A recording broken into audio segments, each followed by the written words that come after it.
Penny Alexiak, how are you? First of all, I just have to start it there. You're good. Yeah, I'm living in LA, living life. I wanted to start today by chatting, bringing it back a little to where we first really got to know each other, which was Rio, the Olympics back in 2016, which was now over 8 years ago. I know. I want to know, when I say those words, Rio 2016, what emotion comes over you and how does it make you feel? I feel like I was an infant. Like, I feel like now I'm finally walking, and like Tokyo, I was like crawling, you know? But I feel like Rio, I was a baby. You were. I feel like you can attest to that. You were. I feel like some of your teammates called you, was it Child? What was the nickname? I was Child. called the Child. Yeah. In the nicest way, I promise. But you were, like, your relay girls that you trained with too were all in their like mid 20s. They were my age now. Oh my goodness. Which is so weird to think about. And then you all trained together. Yeah. You took that journey towards Rio. Kind of in that lead up though, that's one of the things I was always curious about.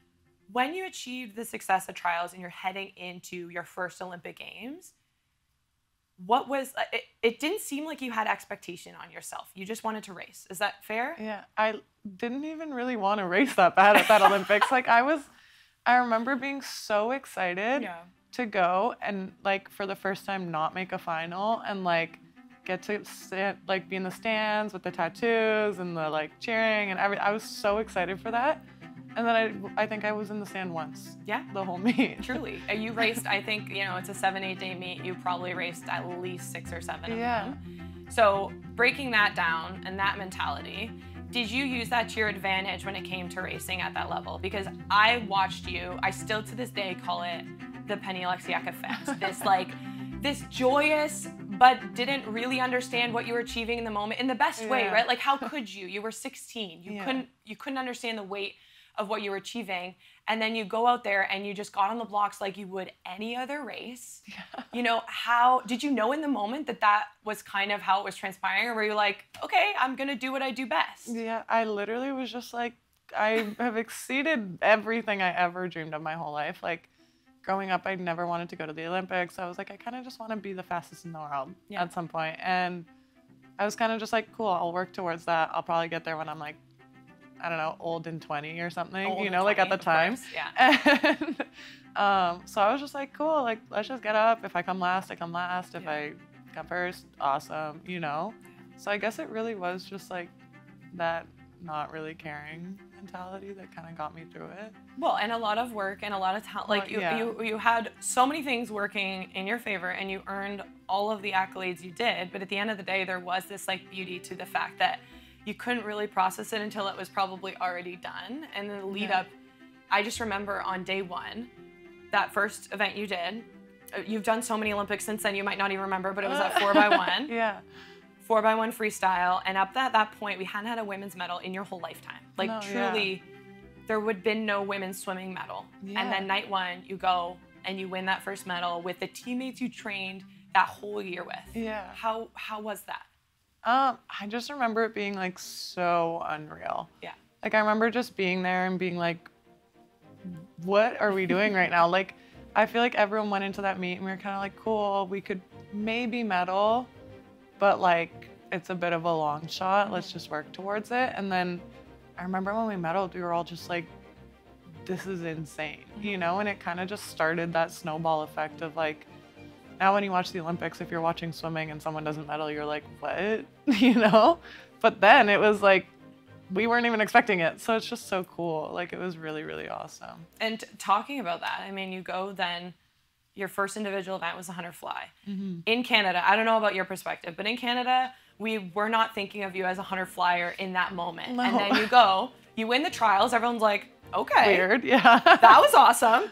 And then you make it into the Olympic final. Okay. And you get your hand on the wall for a silver medal. Does that win from the night before or getting on the podium the night before have anything, do you think, to do with the fact you're able to do it again the next night? I think it honestly, the win from the night before was just like opened my eyes to like, I guess we're here and I guess this is what we're doing now. So like, why not? And I think if you go into a race with the mentality of like, one, not really caring where you come as long as you're trying your best, but two, also just like that hunger of wanting to get on the podium. Like, I always tell people, sometimes like it really truly is just about who wants it the most, because those are the people that are going to put their head down the last 20 meters and get their hand on the wall first, you know? So I think it really just like awoke that like hunger in me, weirdly. And it truly, like, there is arguably nobody better than you at that last like 15 meters. Like, you put your head down in your race where you won Olympic gold, which we'll get to, but you truly were 8th at the halfway mark. Okay, so like, talk about someone that doesn't give up on themselves midway through the race. Although if you're swimming in a nice race, you're not looking everywhere, but you're relatively aware of where everyone is. I want to talk about one of the moments of the meet that was a bit more personal for me. We were able to be teammates. We were on the 4x200 freestyle relay together. Funny enough, I swam into your anchor leg. So that day was a challenge for me. And I was gonna say, do you remember how sick you were? So this is why I wanted to talk to you about this, because I remember that day. It was both in turn one of the hardest days of my life, but one of the greatest days of my life. And similar to kind of what you're talking about with that mentality of like, once you saw these medals rolling in, you wanted to be a part of it. I knew that after a bit of heartbreak in my personal event, and then you know, I was incredibly sick, and we found out later I had pneumonia at the time, but I woke up with a fever. This is pre-COVID days, so don't get mad at me, but I woke up with a fever. We didn't know what was wrong. And in the morning, you had so many events to swim, right? So you had, you know, you had the prelim, I think, of the 100 free.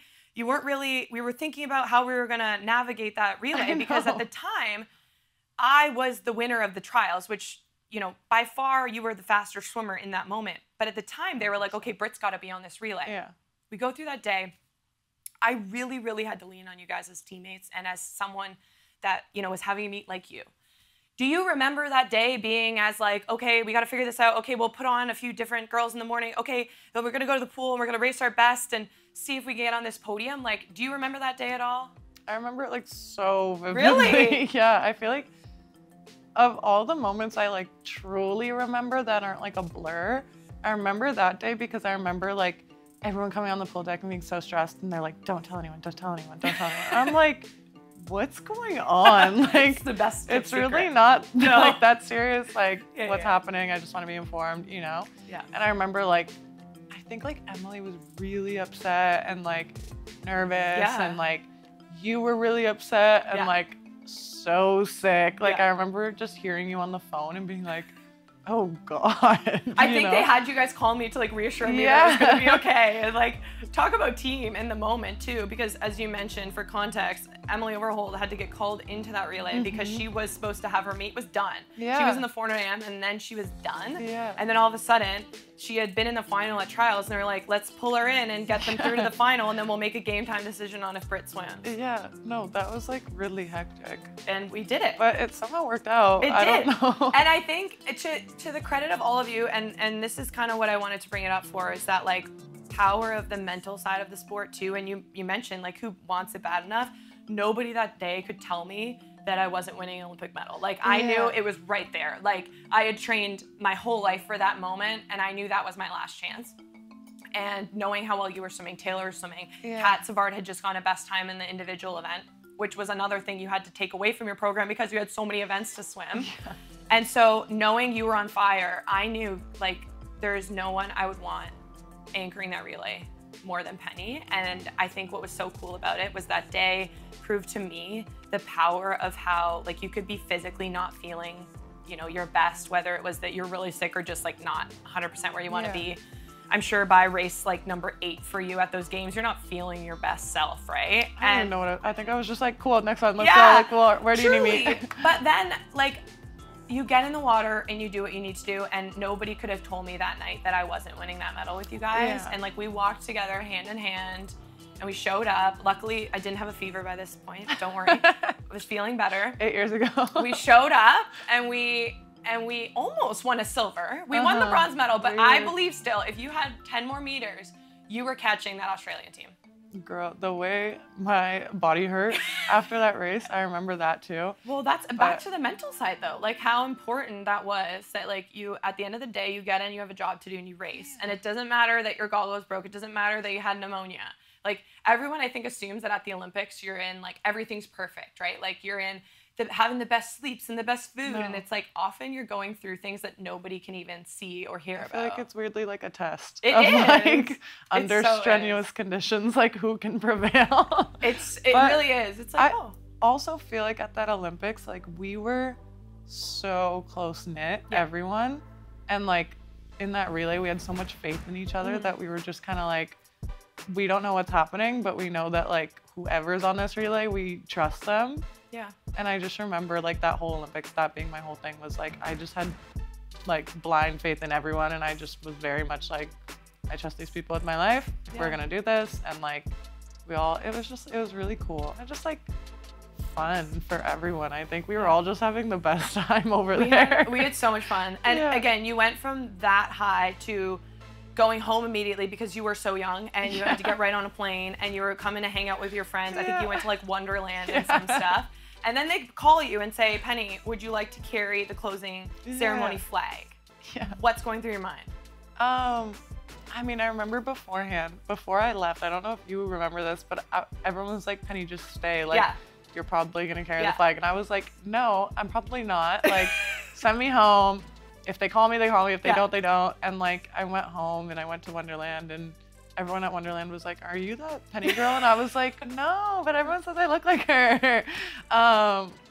But yeah, it was weird. And then they called me to come back for the flag. And I don't think I even like was able to process anything. Even winning medals afterwards, I wasn't able to process that. Carrying the flag, I wasn't able to process how big of a deal that was. I think that was also the last Olympics where it was like one person carrying the flag, which is like wild. I don't know, it was just like the most grand experience that you don't even know how to process or how to act in the moment, because you're just like, what am I doing with my life right now? If you could talk to 16-year-old Penny, what would you say to her? Like that Penny that just finished at the Olympics, what would you say to her? I think I'd just tell her like, girl, like chill out. Don't take it all as serious as it is. I think I always had so much pressure when I was younger to like show up in the ways I thought people wanted me to, or in the ways I thought people expected me to. And I think I would have just been like, girl, like you're good. You're a good person. You have good morals. Lead with your heart. Like you're fine. You know? You were phenomenal. And you've continued. I mean, you've had your highs, but you've also seen quite a lot of lows in the sport, and you've had so many injuries and so many challenges. So yeah, I just want to leave it with a thank you. Thank you for what you've done to change this sport. No, it truly is. Like as your teammate, I don't think you can fully understand the way you've changed this sport. Thank you. I want to give you a hug with this mic. I love you. I love you so much.